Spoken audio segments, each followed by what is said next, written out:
guys, grabe ang lakas ng ulan. Hmm?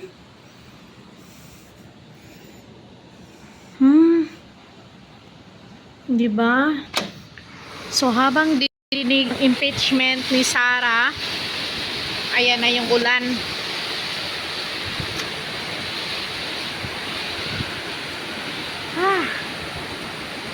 Galit ang kalikasan. Grabe. Dito to sa ano guys, sa Luzon. Oh! My goodness.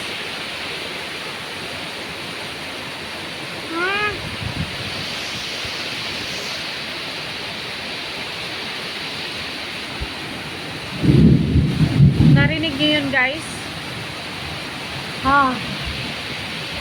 Grabe ang lakas. Tapos ngayon pa naman yung impeachment ni Sara, ni BP Inday guys. Tapos ganito kalakas yung ulan ngayon. Narinig nyo ba ang ulan? Oh my goodness. Ayan oh.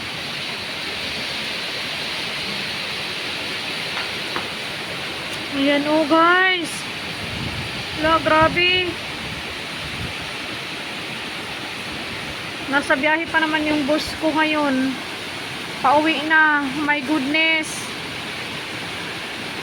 Lord.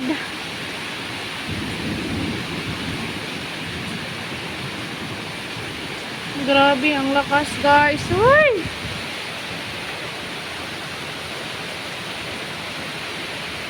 Ay, grabe ang lakas. Lakas ng hangin.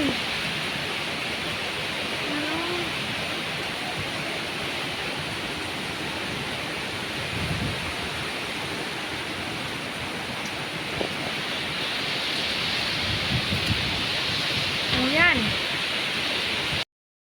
Ano? Diba? Lakas.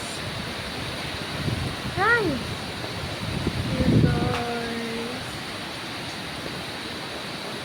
Ayan sa labas. Hindi ko na mabuksan yung sa may terrace kasi ang lakas ng hangin doon. Papunta dito sa akin.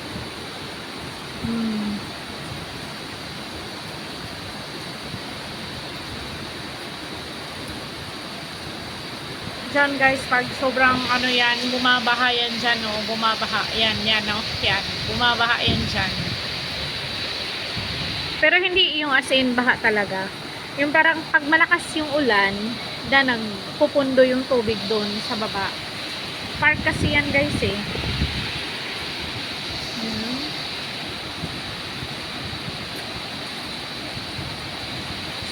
Sana hindi bumaha yung Luzon ngayon kasi pag bumaha, grabe crowded pa naman dito sa Luzon. Especially sa sa palaging binabaha yung Marikina, Maynila,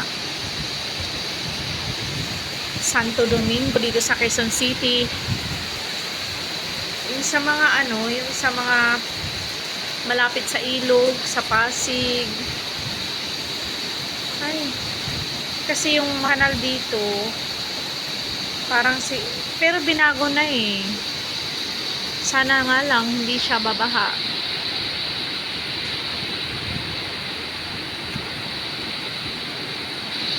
Ay nako, Diyos ko, Diyos mio, Lord, sana hindi bumaha.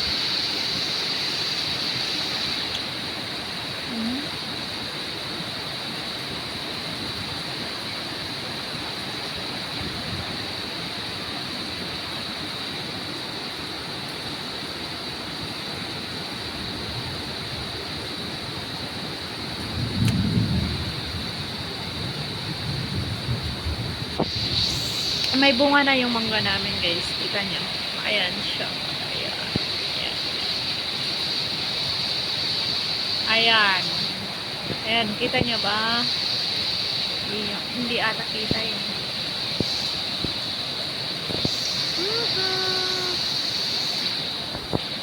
So check natin doon sa terrace.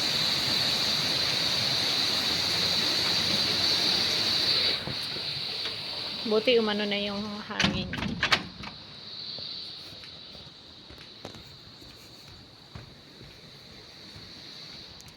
Yan o, pumasok yung tubig dito sa terrace. Yan. Ito yung sa... Ayan! Klaro guys, sobrang lakas, diba? Hindi nakita. Uy, yung bulaklak ako. Doon, mag 4 o'clock ng hapon. Tapos pags na kasi sobrang lakas na ulan. So yun lang guys, magsara muna ako and then baba na ako dun sa labas.